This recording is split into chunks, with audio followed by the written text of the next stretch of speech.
আজিৰে পৰা ডিব্ৰুগড় জিলাত আৰম্ভ তৃতীয় পৰ্যায়ৰ গুণোৎসৱ। 6, 7 আৰু 8 ফেব্ৰুৱাৰীত তিনিদিনীয়াকৈ অনুষ্ঠিত হৈছে এই গুণোৎসৱ। আজি টেঙাখাত শিক্ষা ব্লকৰ অধীনৰ সৰস্বতী দেৱী বাগ্ৰদিয়া হাইস্কুলত বৰ্হি মূল্যায়ক হিচাপে উপস্থিত থাকে ডিব্ৰুগড় জিলাৰ জিলা আয়ুক্ত বিক্ৰম কুৰি।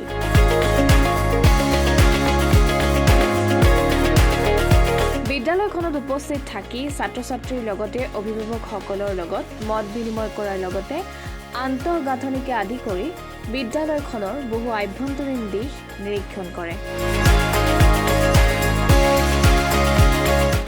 ইনফ্ৰাষ্ট্ৰাকচাৰ ভাল, লগতে কাৰণ গুণোৎসৱত আপোনাৰ ক্লাছ 1ৰ পৰা গোটেইখিনি এছেছমেণ্ট হয় আৰু ক্লাছ 10ৰ পৰীক্ষা সেইটো বেটছত বেয়া হ'ল বুলি আমি গোটেই ক্লাছ 1 to 10 গোটেইখিনি বেয়া হ'ল বুলি ক'ব এতিয়া অলপ দিগদাৰ।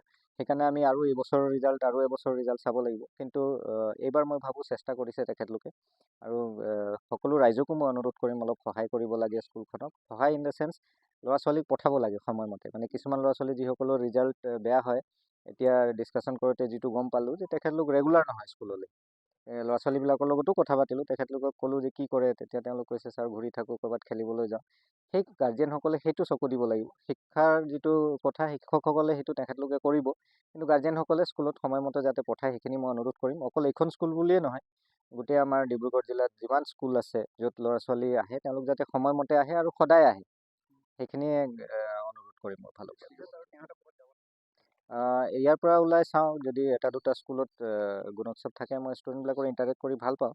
ইয়াতে আমি এতিয়া যিহেতু তেখেতলোকৰ ইভেলুৱেশ্যনটো শেষ হোৱাৰ পিছত স্পেচিয়েলি ছিনিয়ৰ ক্লাছবিলাকৰ লগত মই পাৰ্চনেলি এবাৰ কথা পাতিব বিচাৰিছোঁ। তেখেতলোকৰ লগত অলপ ডিছকাশ্যন কৰি যে নেক্সট 1-2 বছৰত কেনেকৈ স্কুলখন আৰু ভাল কৰিব পাৰে, তেওঁলোকক অলপ মটিভেট কৰিবলৈ যিখিনি সময় লাগিব তাৰপিছত বেলেগ স্কুললৈ যাম।